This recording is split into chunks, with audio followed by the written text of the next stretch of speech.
বছরের কোনো এক মাঝামাঝি সময় আমি হারেছো আল আওলাসি মক্কার পবিত্র নগরী থেকে রওনা হলাম সিরিয়ার পথে।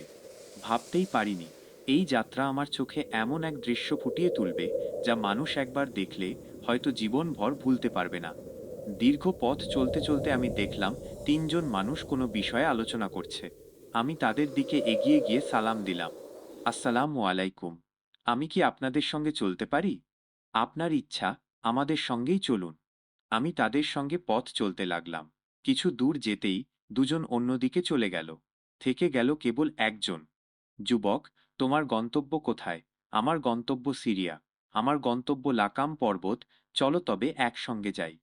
লোকটির নাম ছিল ইব্রাহিম ইবনু সাদ আল আতি। আমরা কয়েকদিন একসঙ্গে চললাম, গল্প করলাম, নামাজ পড়লাম, খানা ভাগাভাগি করলাম।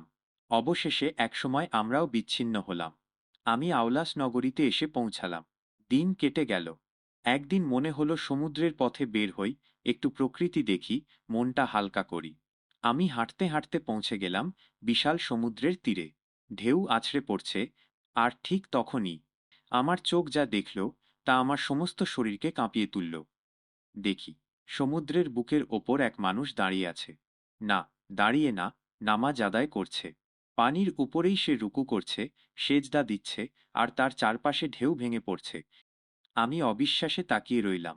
তার মুখে এমন প্রশান্তি, এমন আলো। আমি চিনে ফেললাম সে আমার পুরনো সফরসঙ্গী, ইব্রাহিম ইবনু সাদাল আতি। তিনি নামাজ শেষ করে আমার দিকে তাকালেন। 3 দিন তুমি আমার দৃষ্টির আড়ালে থাকো, এরপর এসো। আমি তার কথা মতো 3 দিন অপেক্ষা করলাম। 3 দিন পর আবার সমুদ্রতটে ফিরে এলাম। দেখি, আগের মতোই তিনি নামাজে রত। আমি এগিয়ে গেলাম।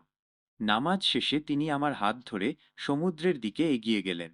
মুখে বিড়বিড় করে কিছু পড়তে লাগলেন, এমন ভাষা যা আমি বুঝি না, কিন্তু তাতে এক অদ্ভুত শক্তি ছিল। আমি মনে মনে বললাম, এখন যদি তিনি পানির উপর হাঁটেন, তবে আমিও তার সঙ্গে হাঁটব।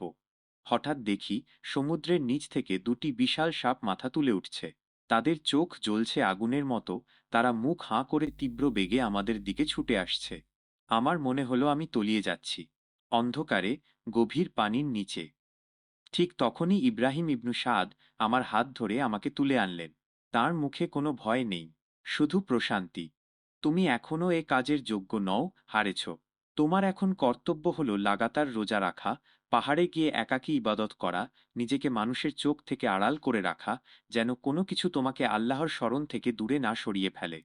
আর মনে রেখো, দুনিয়াতে অল্পে তুষ্ট থাকার অভ্যাস গড়ে তোলো, এবং সেই তুষ্টি যেন মৃত্যুর আগ পর্যন্ত তোমার সঙ্গী হয়। যদি আমার ভাইয়ের বোনেরা চান, এ ধরনের গল্পগুলো আমরা আরও এফোর্ট দিয়ে চোখ জুড়ানো ভিজুয়ালস অ্যাড করে আপনাদের কাছে গল্পগুলো সুন্দরভাবে উপস্থাপন করতে পারি। তাহলে সাবস্ক্রাইব এবং লাইক করে আমাদের উৎসাহ বাড়াতে পারেন।